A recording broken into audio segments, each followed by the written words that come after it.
Hello there, and welcome to my review of the Star Wars ARMADA CR90 Corvette. One of these ships will set you back £20, or conversely, it's included Star Wars ARMADA game starter set. It's worth noting that if this ship is 20 and the Neb B is also 20, that would be 40.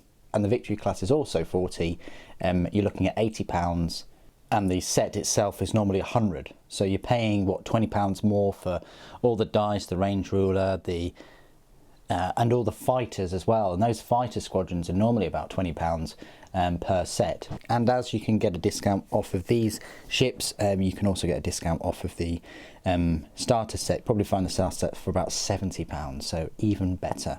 But anyway, this review is all about the CR90 Corvette. If it looks familiar, that's because it is the first starship to appear in the Star Wars trilogy. It's a small capital ship of roughly about 150 metres, which of course pales in comparison to the 1.6 kilometres of an Imperial Star Destroyer. We'll go through some size comparisons in a moment. Clearly, Star Wars Armada isn't, I say, to scale, as you might think. I mean, yeah, the Super Star Destroyer it would be over 3 metres long if that was the case, and completely unplayable as a tabletop game. But I think they've done a good job with what they've got and the sizes of the ships and things that they've produced. But anyway, let's have a closer look at this ship. I will try and get the Hammerhead Corvettes. I really will try, because then I can compare this to them. Yeah, it's a medium class. It's a medium-sized ship in the grand scheme of things, although it's a capital ship. I think it's got a couple of heavy dual turbo lasers at the front with some single turbo lasers. I think that's, I want to say the heavies are there and then the singles there. I'm not a complete Star Wars boff about this, but there we go. Very iconic.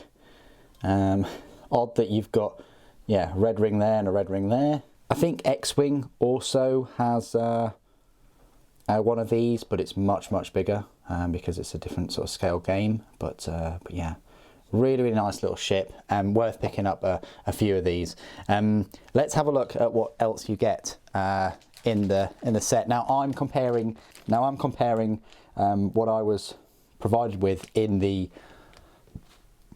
starter set, so this may differ to the individual release. So let's start off with the ship cards themselves. So you've got a CR90 Corvette A and a CR90 Corvette B, and the B is actually cheaper than the A. I always like to show these in either alphabetical or numerical order, so like the Victory class I did 1 and 2. However, the 2 was more expensive in that review. Anyway, looking at all the stats and things, Corvette A is 44 points and Corvette B is 39. They both have exactly the same upgrade cards there, the same speed, the same defense tokens, the same damage they can take, and the same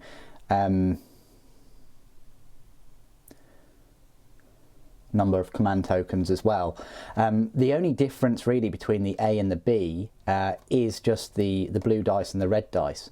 All the shields are exactly the same, but yeah, it's just blue or red for those, and that is it.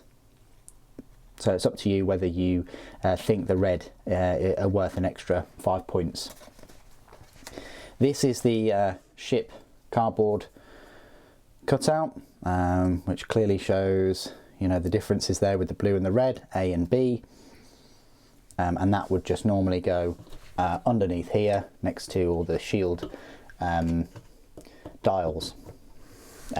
It's relatively armoured, you know, two shields at the front and sides and one at the rear. These are, so you get the speed dial, you only get one command dial, you get some command tokens and the defense tokens as well. It looks like it's got evade and redirect, which is quite useful. The upgrade cards that you get with this, there's 2 Rebel specific ones, and I think these are them. So you've got Dodonna's Pride, and I'm sure I've got Dodonna somewhere, which I think is here. I don't know why he was in the Neb B pack. But yeah, you've got Dodonna's Pride, points cost of 6. You've got General Dodonna, which is a points cost of 20. Very expensive card, that one. Leia Organa, a points cost of a 3. And then you've just got some generic ones. So you've got Engineering Team, which is 5 points, and H9 Turbo Lasers with points cost of 8. So they're your upgrade cards, and that's pretty much what you're getting with your CR90.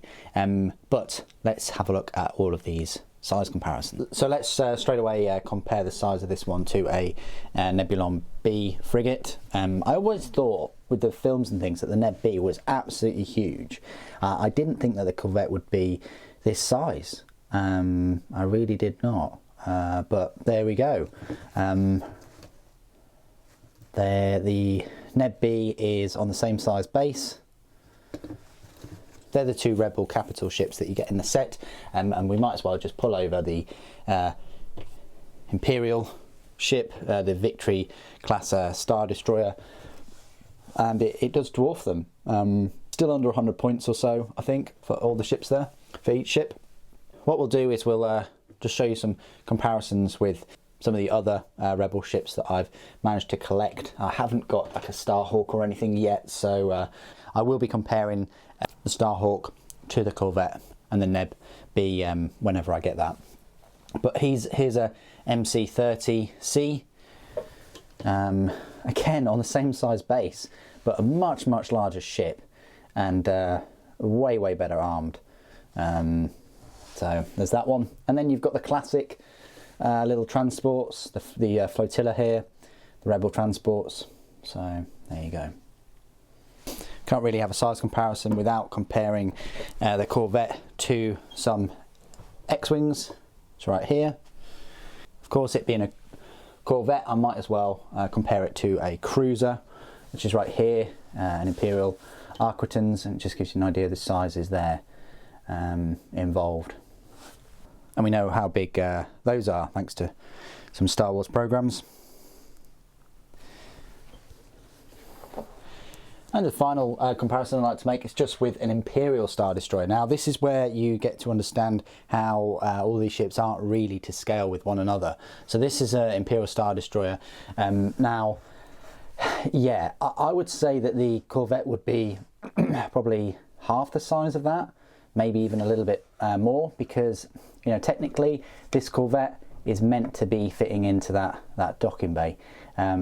Only just though, but yeah, if it was half the size, a little bit smaller than that, then it would, and then that would be to scale. But the thing is, the Imperial ships are so huge compared to the Rebel ships that you know, you'd end up having like your Rebel board looking like that with the little ships about, and then yeah, you'd have your Imperials ships with those sizes. But it is what it is. I just thought I'd highlight that and show you the differences. Okay, and that is the end of my review of the Star Wars Armada CR90 Corellian Corvette. What do you guys think of this little Star Wars miniature? Please do put your thoughts and opinions down below. As always, thank you ever so much for joining me today. Thank you for watching. May the Force be with you.